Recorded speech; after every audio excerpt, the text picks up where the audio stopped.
পনির রান্না করতে গিয়ে কী কর্মকাণ্ড করে ফেললাম সেটা নিয়ে থাকছে হচ্ছে আজকের ব্লগ। নমস্কার সকালকে, কেমন আছেন সবাই? তো এইবারের মতো হচ্ছে বাইরে থেকে কিনে আনা পনির দিয়ে পনিরের রসা বা যেটাকে ঝোল যেটাই বলে, যে যেটাকে বলে সেইটাই করতে চেয়েছিলাম, কিন্তু দুর্ভাগ্যবশত এমনই অবস্থা যে বাবা যে পনিরটা এনেছে সেই পনিরটা হচ্ছে মানে ওইটা যে চিজ কোয়ালিটির আর কি, যেটা হচ্ছে পিৎজা বা হচ্ছে যেই মানে পুরান ঢাকায় যে চা দিয়ে খাওয়া হয় না সেই পনিরগুলো। তো মানে আমি আগে বুঝে উঠতে পারিনি, এদিকে সব কিছু প্রিপারেশন করে নিয়েছি, কিন্তু প্রিপারেশন করে নেওয়ার পরে যখন ভাজতে গিয়েছি তখনই ঘটেছে বিপত্তি।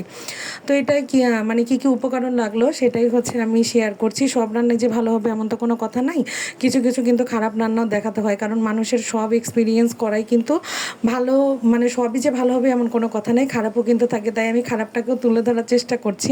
এই পনিরটা দেখলে হয়তো বা অনেকে বলবেন যে হচ্ছে দিদি আপনি চিনতে পারেন নাই বা কি, এটাতে হচ্ছে খাওয়ার পনির। অ্যাকচুয়ালি আমি আসলে বুঝতে পারি না, আমি যতদিনই পনিরের জিনিসটা রান্না করেছি আমি বাসায় ছানা কাটিয়েই বাসায় তৈরি করেছি, আমি আসলে জানতামও না।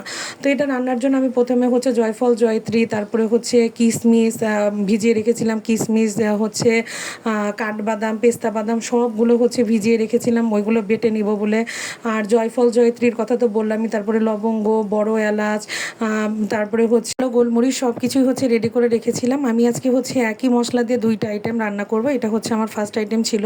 তো প্রথমে যখন পনিরটাকে আমি একদম যেভাবে পিস করে নিতে হয় সেভাবেই পিস করে নিয়েছি, পরে হচ্ছে সাদা তেল গরম করতে দিয়ে দিয়েছিলাম, ওর মধ্যে আমি একটু লবণ, একটু হলুদ আর একটু হচ্ছে চিনি দিয়ে দিয়েছিলাম যাতে কালারটা একটু লালচে আসে। আর হচ্ছে আলু আমি আগেই মা কুচিয়ে রেখেছিল।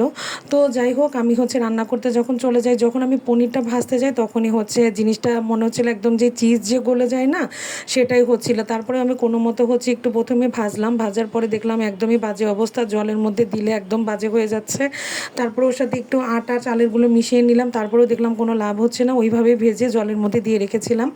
পরে হচ্ছে এখানে শুকনা মরিচ না, তেজপাতা, এলাচ, দারচিনি এগুলো সোমবারে দিয়ে দিলাম, দেওয়ার পরে হচ্ছে ধনিয়া গুঁড়া, জিরা গুঁড়া, তারপরে হচ্ছে গরম মশলার গুঁড়া, সব কিছু হচ্ছে এখানে দিয়ে কষিয়ে নিচ্ছিলাম ভালো করে। এখানে হচ্ছে এই যে বাদামগুলো বেটে রেখেছিলাম সেই বাদাম বাটাটা দিয়ে দিলাম, আর মা হচ্ছে আগে গরম জল করে রেখেছিল সেই গরম জলটা দিয়ে দিল। আর এখানে হচ্ছে আদা গুঁড়ো করে দিচ্ছিল, হালকা একটু মরিচের গুঁড়ো আমি এর সাথে অ্যাড করেছি, সব কিছু দিয়ে হচ্ছে ঝোলটা ফোটার জন্য অপেক্ষা করছিলাম। আর এখনকার আলুগুলো এত পরিমাণ খারাপ যে যতই আপনি ভেজে নেন, যতই রান্না করেন, এগুলো আসলে খাওয়ার উপযোগী থাকে না। তারপরে হচ্ছে আলুগুলো দিলাম, যেগুলো ফুটতে ফুটতে ছানা যে ঝরিয়ে রেখেছিলাম সেটা হচ্ছে আমি জলটা ঝরিয়ে নিচ্ছিলাম। আর এর মধ্যে 1 চামচের মতো টক দই দিলাম। তো সবাই এই রান্নার ক্ষেত্রে টক দইটা অ্যাভয়েড করবেন, যারা একটু টকটক খেতে পছন্দ করেন তারা খাবেন, কিন্তু যারা পছন্দ করেন না তারা না দেওয়াটাই বেটার। আমি না দিলেই হয়তো বা ভালো করতাম আর কি, তারপরেও দিলাম।